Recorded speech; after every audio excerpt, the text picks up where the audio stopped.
Okay साथियों, तो आज हम लोग आ गए हैं डिगबोई शताब्दी संग्रहालय, सेंटिनरी म्यूज़ियम डिगबोई। यहाँ पर जो रिफाइनरी है उसका म्यूज़ियम है, तो आज एक झलक इसकी देखते हैं। मयूर हमारे साथ है। एक राउंड थोड़ा सा लिया है, थोड़ा सा इंजीनियरिंग से रिलेटेड चीज़ें हैं यहाँ पर, पुराने इक्विपमेंट पार्ट्स वगैरह है।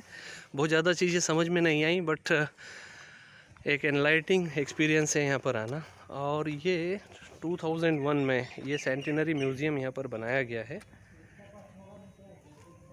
1901 में 1901 में यहाँ पर रिफाइनरी सेटअप की गई थी, और 2001 में यहाँ पे 100 इयर्स पूरे होने पर सेंटिनरी म्यूज़ियम बनाया गया था। तो आप देख सकते हैं यहाँ के पुराने इक्विपमेंट जो यहाँ से रिटायर कर दिए गए, they have been placed here for public observation. जिनको इंटरेस्ट है वो यहाँ पर एक्सप्लोर कर सकते हैं। देखते हैं क्या चीज़ें हैं यहाँ पर। मयूर, कैसा रहा आपका एक्सपीरियंस यहाँ पर? अच्छा रहा। जैसे बहुत सारी चीज़ें थी, अलग अलग चीज़ें देखने को मिली। पुराने ज़माने में जो हुआ करती थी, एक नया एक्सपीरियंस मिला, नया नॉलेज गेन किया। और मज़ा आया यहाँ पर घूम के, नई नई चीज़ें देखने को मिली। Okay, so can you just introduce something about our viewers about this setup? ये है smithy shop blower. I don't know ये क्या करता है, बट ब्लोअर समथिंग हाँ, क्रिएट्स द कुछ प्रेशर, सेग्रीगेशन या प्रेशर वगैरह कुछ करके ब्लो करता होगा। यस, कुछ डिटेलिंग लिखा हुआ है, बट आगे देखते हैं और क्या चीज़ें हैं यहाँ पर।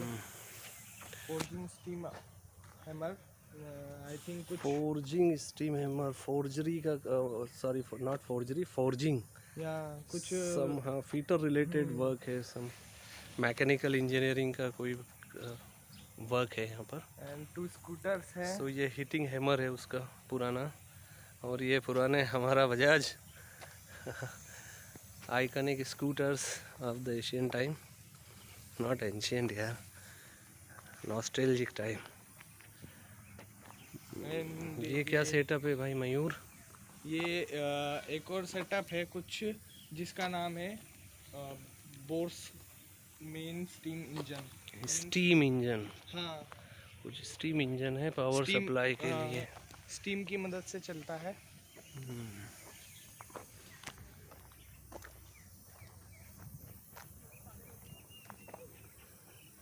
इसके बारे में एक सज्जन बता रहे थे ना। हाँ, कोक प्रोडक्शन यूनिट है, एंड यहाँ से प्योर कार्बन निकाला जाता है, और अभी इसको रिटायर कर दिया गया है। Hot oil pump with surge block, यहाँ से ट्रांसपोर्ट हो जाता होगा।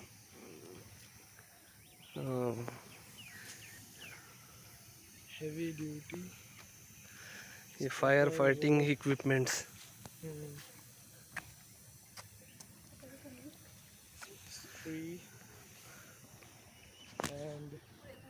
and this picture we have seen many times. This kind of extraction unit, sucker rod pumping wellhead, ये इसको कह सकते हैं। हाँ, यस, निकालते होंगे सक्शन क्रिएट करके। ओके, अंदर का जो ऑयल होगा, करेक्ट। ड्रिलिंग रिग में ड्रिलिंग के बाद इसको यूज़ किया जाता है। हम कह सकते हैं कि ये क्या है, बड़ा वाला हैंडपम्प है, लाइक जो कि वाटर के साथ साथ क्रूड, हाँ, क्रूड को निकालेगा। ओके, और देखते हैं क्या है। ये बोट, मलेरिया फाइटिंग बोट, ये मलेरिया कुछ फिश पीड़ित वगैरह लोगों की उधर जाते होंगे मदद करने। उस पे कुछ लिखा हुआ है। मीन्स ये फ्लड प्रोन एरिया था ना, फ्लड, साल के मैक्सिमम टाइम फ्लड यहाँ पर होता था, तो मलेरिया का तो प्रॉब्लम फ्लड में होता ही है। तो उसके लिए डिस्पेंसरी सर्विसेज बोट से भी अवेलेबल थी। जहाँ हम चल के नहीं जा सकते थे, वहाँ बोट की मदद से जाते हैं। ये पूरा कैंपस है यहाँ का, और ये अभी दूर से जो आप लोग देख पा रहे हैं, हाँ, that is the well number 1। ये इंडिया का फर्स्ट ऑयल वेल था। और फर्स्ट एवर ऑयल यहीं से निकला था। हाँ, अभी उसके पास चलेंगे, थोड़ी सी और ज़्यादा बातें करेंगे। एक एक एंशियंट पेट्रोल पंप का एक सेटअप यहाँ पर दिया गया है। And see the beautiful couple here. और fire fighting vehicle, I think it is not too old. Rusting maintenance good health में है। सो ये कुछ इक्विपमेंट देखने के बाद जो प्राइम अट्रैक्शन यहाँ का जो समझ में आया है वो ये है।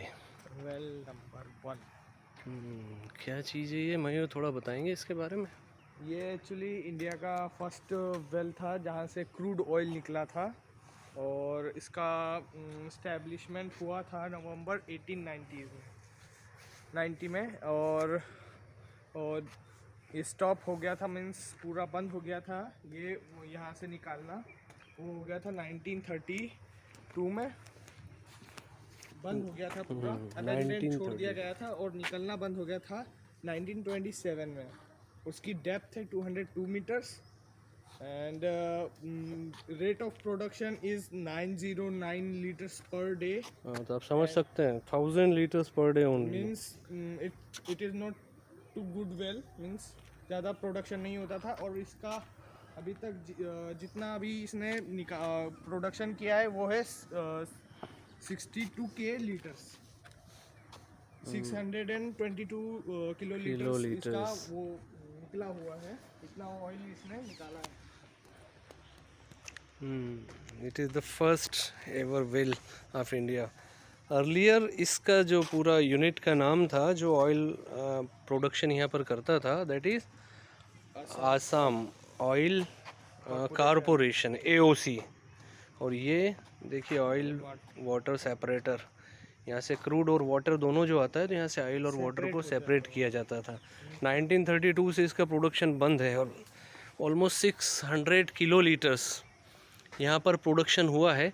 बट इसका सिग्निफिकेंस ये है ना कि इट वाज द फर्स्ट, है ना। It has set the milestone and it has given the path of the further extraction of oil here. और यहाँ पर एक मॉन इंजन इसके बारे में लिखा हुआ है, 1938 में इंस्टॉल किया गया था। अभी भी गुड हेल्थ में है, but because of new technology इसको रिप्लेस कर दिया गया है। Lack of automation was there ना, सो ऑटोमेशन के लिए इनको कंप्यूटर ऑपरेटेड इंजन से रिप्लेस कर दिया गया है। ये पुराने this container probably have contained crude oil some time ago. Yes, Clark's compressor, ये क्या करता है भाई, थोड़ा सा बताइए। बोर्ड में पढ़कर टेम्परेचर मेंटेन करता होगा। हाँ लिखिए, कोई डिटेल लिखिए उस पर। हाँ, टेम्परेचर अमोनिया रेफ्रिजरेशन ड्यूटी था इसका, मतलब टेम्परेचर रेगुलेट करना, ज़्यादा टेम्परेचर एक्सीड ना हो। क्योंकि रिफाइनरी, हाँ रिफाइनरी थोड़ा सा फायर प्रोन एरिया होता है, एक्सीडेंट प्रोन एरिया, एक्सीडेंट हो सकता है। तो यहाँ के ऑपरेशन को, पूरे यूनिट को ठंडा रखने के लिए वो कंप्रेसर यूज़ होता था। And this is the filter press. filter press. You can see some membranes are here, okay, which probably have filtered crude oil and at some point of time. yeah, the distance between the two stakes of this membrane can be maintained. ये distance को press करके कम ज़्यादा किया जा सकता है। सो filter press है, pressing करके प्रेशर बढ़ाकर फिल्ट्रेशन, क्रूड का फिल्ट्रेशन यहाँ पर प्योरीफिकेशन के वे में किया जाता होगा। बिकॉज सेपरेशन के लिए तो फ्रैक्शनल डिस्टिलेशन का यूज़ होता ही है ना। और the separation of the component depends on the their boiling points, but purification के लिए फिल्टर प्रेस का यूज़ होता होगा। Yes, and this vehicle must have served this refinery of, to transport the oil and other substances. other products. Okay. It train- Okay. One thing we just skipped from there. Now that filter press actually it is used to filter the extract the wax actually. Yeah, yes. हाँ, Main product of this refinery is the wax. Wax, yes petroleum wax Wax. यहाँ का main product है और अलग अलग crude की quality के हिसाब से जो है, अलग अलग उनके प्रोडक्ट्स मिलते हैं. हाँ, तो हमारे यहाँ मेन कंटेंट जो है that is wax. Wax. Big boy में मेन कंटेंट वैक्स है. वैक्स ही है। यहाँ तो वैक्स ही ज़्यादा, इस क्रूड में वैक्स का परसेंटेज ज़्यादा है, तो उसका इकोनॉमिकली उसका एक्सट्रैक्शन इजी होता है, इसलिए वैक्स का ही एक्सट्रैक्शन किया जाता है इस रिफाइनरी में. यस सो एक अच्छा एक्सपीरियंस रहा है, एनलाइटनिंग एक्सपीरियंस रहा। बहुत सारी चीज़ें बेशक समझ में नहीं आई हैं, देखने में अच्छी लगी.